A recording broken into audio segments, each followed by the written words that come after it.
ಯಕ್ಷಗಾನ ಕಲೆ ಅನ್ನೋದೇ ಹಾಗೆ, ಅದು ಕೆಲವರಿಗೆ ಸಿದ್ಧಿ ಬಿಡುತ್ತೆ. ಎಂತಹದ್ದೇ ಹುದ್ದೆಯಲ್ಲಿದ್ರೂ ಯಕ್ಷಗಾನ ಕಲೆಯ ಬಲೆಯಿಂದ ಹೊರಬರಲು ಮಾತ್ರ ಸಾಧ್ಯವಾಗುವುದಿಲ್ಲ. ಸರ್ಕಾರಿ ಅಧಿಕಾರಿಯೊಬ್ಬರು ವೃತ್ತಿಯೊಂದಿಗೆ ಪ್ರವೃತ್ತಿಯಲ್ಲಿ ಮಕ್ಕಳಿಗೆ ಯಕ್ಷಗಾನ ಕಲೆಯ ದಾರಿಯನ್ನ ಒಯ್ತಿದ್ದಾರೆ. ಸರ್ಕಾರಿ ಅಧಿಕಾರಿಗಳ ಪೈಕಿ ಸುಳ್ಯ ತಾಲೂಕಿನ ಬಳ್ಪ ಗ್ರಾಮ ಪಂಚಾಯತ್ನ ಪಂಚಾಯತ್ ಅಭಿವೃದ್ಧಿ ಅಧಿಕಾರಿ ಶ್ಯಾಮ್ ಪ್ರಸಾದ್ ಕೊಂಚ ಭಿನ್ನ. ಸರ್ಕಾರಿ ಕೆಲಸಗಳ ಜಂಜಾಟದ ಮಧ್ಯೆ ಬಿಡುವು ಸಿಕ್ಕಾಗೆಲ್ಲ ಮಕ್ಕಳಿಗೆ ಯಕ್ಷಗಾನ ತರಗತಿ ನೀಡುತ್ತಿದ್ದಾರೆ. ಸರ್ಕಾರಿ ಅಧಿಕಾರಿಗಳಲ್ಲಿ ಶ್ಯಾಮ್ ಪ್ರಸಾದ್ ಅವರು ಸಂಪೂರ್ಣ ಭಿನ್ನವಾಗಿ ಕಾಣ್ತಾರೆ. ಕೆಲಸದ ಒತ್ತಡಗಳ ಮಧ್ಯೆ ಕಲೆಯ ಉಳಿವಿಗೆ ಸಮಯ ನೀಡುತ್ತಿದ್ದಾರೆ. ಸರ್ಕಾರಿ ಉದ್ಯೋಗ ಸಿಗುವ ಮೊದಲು ಯಕ್ಷಗಾನ ಚಟುವಟಿಕೆಗಳಲ್ಲೇ ಹೆಚ್ಚು ತೊಡಗಿಸಿಕೊಳ್ಳುತ್ತಿದ್ರು. ಸುಳ್ಯದ ಮರ್ಕಂಜದವರಾದ ಶ್ಯಾಮ್ ಪ್ರಸಾದ್ ಅವರು ಎಲಿಮಲೆಯ ಸರ್ಕಾರಿ ಪ್ರೌಢಶಾಲೆಯ ಮಕ್ಕಳಿಗೆ ಪ್ರತಿ ವರ್ಷ ಯಕ್ಷಗಾನ ಕಲಿಸುತ್ತಿದ್ದಾರೆ. ಶ್ಯಾಮ್ ಪ್ರಸಾದ್ ಅವರದ್ದು ಯಕ್ಷಗಾನದಲ್ಲಿ ಬಹುಮುಖ ವ್ಯಕ್ತಿತ್ವ. ಯಕ್ಷಗಾನ ಹಾಡುಗಾರಿಕೆ, ಚಂಡಿ ಮತ್ತು ನಾಟ್ಯ ಹಾಗೂ ಅರ್ಥಗಾರಿಕೆಯ ಮೂಲಕ ಯಕ್ಷಗಾನದಲ್ಲಿ ಆಲ್ರೌಂಡರ್ ಕಲಾವಿದ. ಸಂಜೆಯ ಅವಧಿ ಮತ್ತು ರಜಾ ದಿನಗಳಲ್ಲಿ ಅಲ್ಲದೆ ರಾತ್ರಿಯ ಸಮಯದಲ್ಲಿ ಮನೆಯಲ್ಲಿಯೇ ಯಕ್ಷಗಾನ ತರಬೇತಿ ಕೊಡುತ್ತಿದ್ದಾರೆ.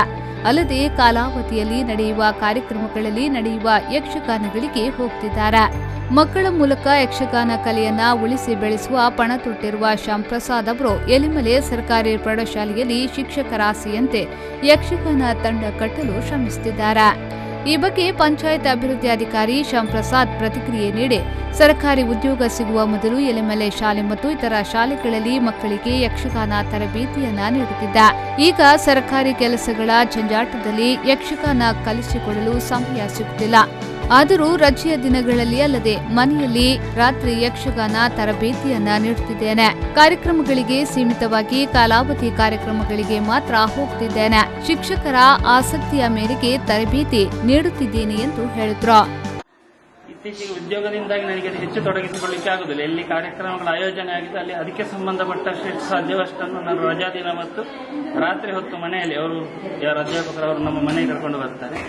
ಆ ನೆಲೆಯಲ್ಲಿ ಆ ಸಂದರ್ಭದಲ್ಲಿ ಮನೆಯಲ್ಲಿ ರಾತ್ರಿ ಹೊತ್ತಲ್ಲಿ ನಾನು ಪ್ರಾಕ್ಟೀಸ್ ಮಾಡಿದ್ದೇನೆ. ಅದರ ನಂತರದಲ್ಲಿ ರಜಾ ದಿನದಲ್ಲಿ ಬಂದು ಈ ಪ್ರೋಗ್ರಾಮ್ ಏನು ಫಿಕ್ಸ್ ಆದ ಪ್ರೋಗ್ರಾಮ್ ಉಂಟು ಅದಕ್ಕೆ ಎಷ್ಟು ಬೇಕು ಅಷ್ಟು ಮಾಹಿತಿಯನ್ನು ಮಕ್ಕಳಿಗೆ ಆ ಪ್ರಸಂಗಕ್ಕೆ ಬೇಕಾದಷ್ಟು ಮಾಹಿತಿಯನ್ನು ಈಗ ತಯಾರು ಮಾಡಿ ಕೊಡ್ತಾ ಇರುವಂಥದ್ದು.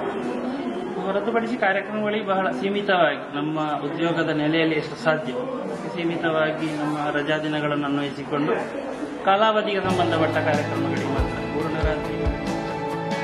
ಶಿಕ್ಷಕ ವಸಂತ್ ನಾಯ್ಕ್ ಅವರು ಮಾತನಾಡಿ, ಸರ್ಕಾರಿ ಶಾಲೆಯಲ್ಲಿ ಯಕ್ಷಗಾನ ತಂಡ ಕಟ್ಟಬೇಕು ಎಂಬುದು ಹಲವು ವರ್ಷಗಳ ಹಿಂದಿನ ಕನಸು. ಇದಕ್ಕಾಗಿಯೇ ಯೋಗ್ಯ ಗುರುಗಳನ್ನ ಹುಡುಕುತ್ತಾ ಇದ್ದೆವು. ಯಕ್ಷಗಾನದಲ್ಲಿ ಶ್ರದ್ಧೆ ಇರುವ ಮಕ್ಕಳನ್ನ ಆರಿಸಿ ತಂಡ ಮಾಡಿದ್ದೇವೆ. ಗಂಡು ಕಲೆಯಾದ ಯಕ್ಷಗಾನವನ್ನ ನಮ್ಮಲ್ಲಿ ಹೆಚ್ಚಿನ ಸಂಖ್ಯೆಯಲ್ಲಿ ಹೆಣ್ಣು ಮಕ್ಕಳು ಕಲಿಯುತ್ತಿದ್ದಾರೆ. ಸರ್ಕಾರಿ ಶಾಲೆಯಲ್ಲಿ ಈ ಯಕ್ಷಗಾನವನ್ನು ಕೂಡ ನಮ್ಮಲ್ಲಿ ಒಂದು ಯಕ್ಷಗಾನ ತಂಡ ಕಟ್ಟಬೇಕು ಅಂತ ಒಂದು ಆಸೆ ಇತ್ತು. ಆ ಪ್ರಕಾರವಾಗಿ ಯೋಗ್ಯ ಗುರುಗಳನ್ನು ಆರಿಸ್ತಾ ಇದ್ದೇವೆ ನಾವು. ಅಂದರೆ ಹುಟ್ಟುಪೂರ್ವವಾಗಿ ಮಕ್ಕಳಿಗೆ ಆ ವಿದ್ಯೆಯನ್ನು ಬೋಧಿಸುವಂಥ ಗುರುಗಳನ್ನೇ ನಾವು ಆಯ್ಕೆ ಮಾಡಿದ್ದೇವೆ. ಮಕ್ಕಳು ಶ್ರದ್ಧೆಯಿಂದ ಆಸಕ್ತಿ ಇರುವ ಮಕ್ಕಳನ್ನು ಆಯ್ದು ನಾವು ಕರಾವಳಿಯ ಗಂಡುಕಲೆ ಎನಿಸಿದಂಥ ಯಕ್ಷಗಾನವನ್ನು ಇಲ್ಲಿ ಹೆಣ್ಣುಮಕ್ಕಳು ಕೂಡ ಹೆಚ್ಚಿನ ಸಂಖ್ಯೆಯಲ್ಲಿ ಭಾಗವಹಿಸ್ತಾ ಇದ್ದಾರೆ. ಎಲ್ಲರೂ ಶ್ರದ್ಧೆಯಿಂದ ಕಲಿತಾ ಇದ್ದಾರೆ. ನಮ್ಮ ಶಾಲಾ ವಾರ್ಷಿಕೋತ್ಸವಕ್ಕೆ ಶ್ರೀಕೃಷ್ಣಲೀಲ ಕಂಸವದಿ ಎನ್ನುವಂಥ ಪ್ರಸಂಗವನ್ನು ಯಕ್ಷಗಾನ ತರಬೇತಿ ಪಡೆಯುತ್ತಿರುವ ವಿದ್ಯಾರ್ಥಿ ತುಷಿತಾ ಪ್ರತಿಕ್ರಿಯೆ ನೀಡಿ, ಶಾಲಾ ವಾರ್ಷಿಕೋತ್ಸವದ ಕಾರ್ಯಕ್ರಮಕ್ಕೆ ಯಕ್ಷಗಾನ ಕಲಿಯುತ್ತಿದ್ದೇವೆ. ಗುರುಗಳು ಅವರ ಸರ್ಕಾರಿ ಕೆಲಸಗಳ ಒತ್ತಡಗಳ ಮಧ್ಯೆ ಕೂಡ ಯಕ್ಷಗಾನವನ್ನ ಒಳ್ಳೆಯ ರೀತಿಯಲ್ಲಿ ಕಲಿಸುತ್ತಿದ್ದಾರೆ. ಇದಕ್ಕೆ ಶಾಲೆಯ ಎಲ್ಲ ಶಿಕ್ಷಕ ವೃಂದ ಸಹಕಾರ ನೀಡುತ್ತಿದೆ ಎಂದು ಹೇಳಿದರು. ಅತ್ಯುತ್ತಮವಾಗಿ ಮಾಡಿ ತೋರಿಸ್ತಾ ಇದ್ದಾರೆ ಗುರುಗಳು. ಹಾಗೆ ಅವರ ಉದ್ಯೋಗದ ಕಾರ್ಯಕ್ರಮ ಇದ್ರೂ ಸಹ ಅದನ್ನು ಹೊರತುಪಡಿಸಿ ನಮಗೋಸ್ಕರ ಬಂದು ಇಲ್ಲಿ ಕಾರ್ಯಕ್ರಮವನ್ನು ಹೇಳಿಕೊಡ್ತಾ ಇದ್ದಾರೆ. ಹಾಗೆ ಇದರ ನೇತೃತ್ವವನ್ನು ನಮ್ಮ ಶಾಲೆಯ ಶಿಕ್ಷಕರಾದಂತಹ ವಸಂತ್ ಸರ್ ಇವರು ನೇತೃತ್ವವನ್ನು ವಹಿಸಿಕೊಂಡಿರುತ್ತಾರೆ. ಹಾಗೆ ಶಾಲೆಯ ಎಲ್ಲಾ ಶಿಕ್ಷಕರಿಂದ ಮುಖ್ಯೋಪಾಧ್ಯಾಯರಾಗಿರ್ಬೋದು ಎಲ್ಲರೂ ಸಹ ಇದಕ್ಕೊಂದು ಪ್ರೋತ್ಸಾಹವನ್ನು ನೀಡಿದ್ದಾರೆ. ಡಿಸೆಂಬರ್ 15ರಂದು ನಮ್ಮ ಶಾಲೆಯಲ್ಲಿ ಪದ್ಮನಾಭ B4 News 10 7 ಸುಳ್ಯ.